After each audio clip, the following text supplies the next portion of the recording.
What's his music without the concept? Hey, what's going on, everybody? It's your boy E. I'm over here in El Paso, the Swift Terminal, and today I'm going to go ahead and make a video about something that definitely was a game changer to me. I mean, I consider it a game changer to be, something that would definitely be an improvement to, my time in trucking. I get a lot of questions regarding, staying in shape, and is it hard, and that kind of thing. And for the most part, to be honest, 100%, it is. It's very difficult. Everything from the food being limited to, to the truck stops, to there not being enough workout facilities, to when there are workout facilities, you just don't want to do it. I mean, overall, it's hard. I mean, not unless you're a gym junkie. It's tough to develop those good habits. So let alone the road doesn't make it easy. I mean, we drive, for at least 8 hours a day. For the most part, we drive 8 hours a day. We eat and then we sit, or we eat and then we sleep. The walks we take are, they're good, but it's, nothing in comparison to the calories you're supposed to be burning. So, this was pretty cool. I had a conversation with my terminal manager, and my fleet manager. And I was talking to him like, man, I see these bikes being hooked in the back of these cabs sometimes. What's the policy on that? And his whole thing was basically, as long as it passes DOT regulations, then you're good to go. So he kind of gave me an idea of what they're looking for, and so I wanted to show you guys my game changer. So check this out. Bam! Yes, I got a bike, and as you can tell, it's strapped. And that's going to be the premise of the video. I'm going to go and show you guys, how I strap it up, strapping up the bike, and the main key is basically right here. You want to keep the bike off the catwalk and strapped, like, pretty much pushed in pretty good, because if you notice, the bike is pretty much out of the way. And that's the key, is to be out of the way, because your trailer's going to swing, and when your trailer swings, you don't want anything to intrude with that. So, anywho, the bike's excellent because it opens up a big door, walking wise. I mean, it could take you anywhere from 20, I think I looked it up, like 1.5 miles at a moderate pace of walking equals to like 30 something minutes, so that's 30 minutes up, 30 minutes back for a mile and a half, or whatever it takes. A bike, you can get there pretty much in half the time, depending on how hard you pedal. So unfortunately, but with trucking, it's like too close but too far. You're close to some food, or you're close to some, like for me, I like Starbucks. There's a Starbucks actually a mile and a half away, so after I'm done with this video, I'm going to run over there on the bike. So, to get to those areas, a little bit, the bike makes it a whole lot easier. I tried walking in Memphis. I walked in Memphis, and I was like, it'd be much better with the bike, because, walking in Memphis was no fun. Anywho, so, it definitely opens up the game. And I'm going to show you guys that right now. But this is pretty much what it looks like as of it being strapped up.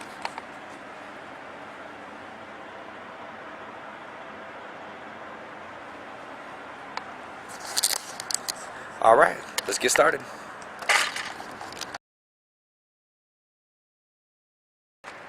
Okay, so these are some of the basic things you're going to need for strapping your bike down.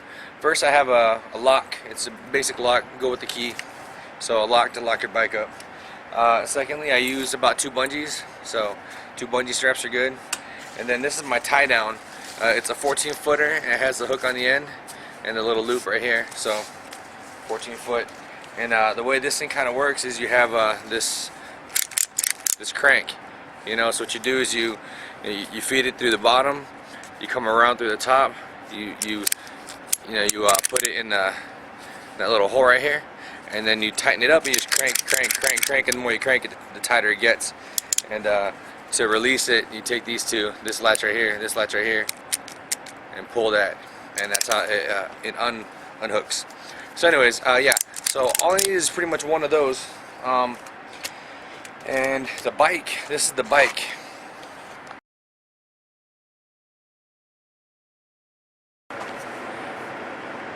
Okay, so this is my bike. It's a stowaway. Basically what this one does is it actually breaks in the middle, and you're able to collapse the bike. So it's actually a pretty cool feature. You just open it up right there. You let me see, latch it like that, and then the bike breaks down. But for the,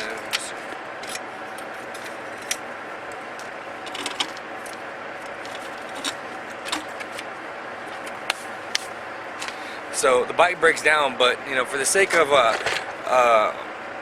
actually mounting it onto the back of the cab, there's really no need for you to break the bike down. So I keep it fully, you know, already fully assembled, which, you know, so my advice to you is pretty much any bike will do. I got this one just for the reason of it collapsing, because I didn't know, you know, how to mount it on the back of the cab, or if I was just gonna go ahead and throw it inside the cab.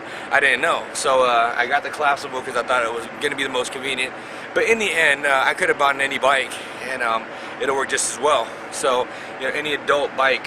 This was a 16. I think it's a 16 speed, and that's pretty much it. There's no other bells and whistles other than let me see, other than my bell. That's the only bell and whistle you get.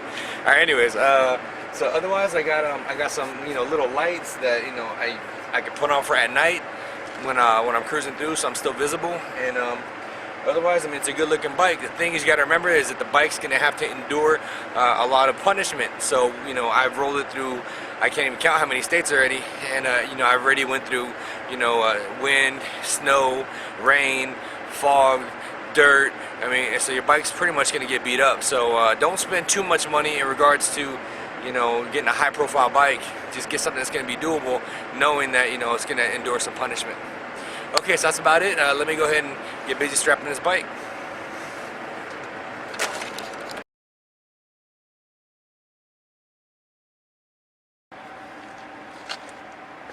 Okay, so when I mount this bike, what I'm going to do is I'm going to hoist it up onto the catwalk, and I'm also going to use the place where the chains are being held.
Okay, it's going to be kind of a tough angle to show you guys, but this is somewhat the pattern that I have.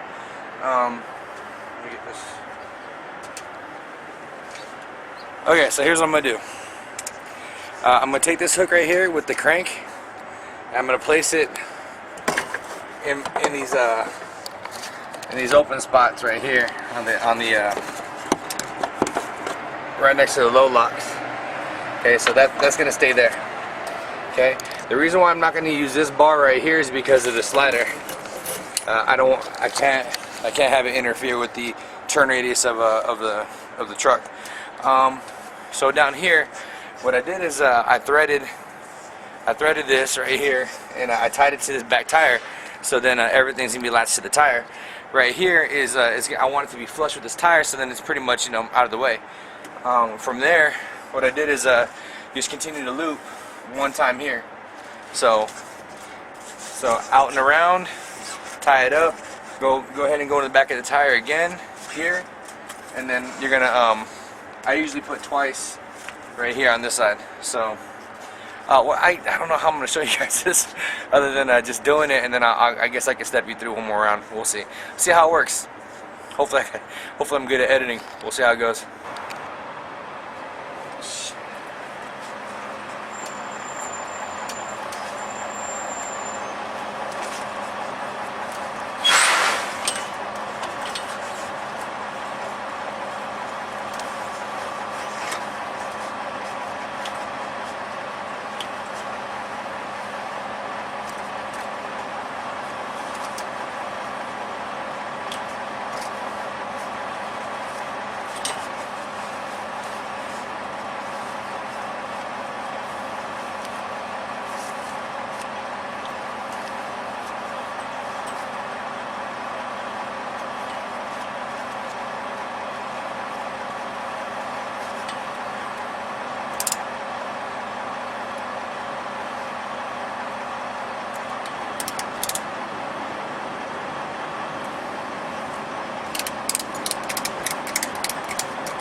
Okay, so in conclusion, this is pretty much what it looks like. I'll go ahead and give you guys the one more rundown. I'm hoping really that, you know, what it gets down to is you tinkering with it, and you'll figure it out. So basically what happens is this, right? I did the threading right here, put it through the loop, yanked it. Then I put the excess through the tire, up and around, and then I looped it twice. From there, in order to secure the handlebars, looped it, and then here's your crank. So that's how you tightened it. Once it was pretty secure, I got the bungee and I secured it around the load locks, and I hooked it right there. Then lastly was for the tire, to secure the tire as far back as I could. I got the bungees here and hooked it up on the bottom mount. So through here, through the tire, around, looped it. From there, the bike is secure, not going anywhere, and that's pretty much it. So lastly, what I would do is I get the lock, and I do the same thing, same concept, basically through the tire, lock it up, and then that secures my bike. Obviously, it's not the most theft-proof ever, but you know, who's gonna take my bike? Who knows? I run you down, I get you. No, anyways, so that's pretty much it. It is a dirty job, but it's worth it in the end. So I'm about to actually dismount my bike, head on over to Starbucks about 1.5 miles away, and if I start seeing some cool stuff, I'll start filming that from my bike. Because I mean, we hit every state as truckers. It's just a matter of you know, not seeing much because we're always at a truck stop. So whenever you're on a 10-hour break, or whenever you're on a break or a layover, or you know, a 34-hour reset, it'd be kind of cool to, you know, take the bike down and go see what's around here. So that's about it. I'll do the best I can to edit this thing, and if you have any questions, holler at me, let me know. Check me out on Facebook, your boy E the Trucker. So www.facebook.com/yourboye the Trucker, and get at me. And until then, hope y'all doing great. Peace.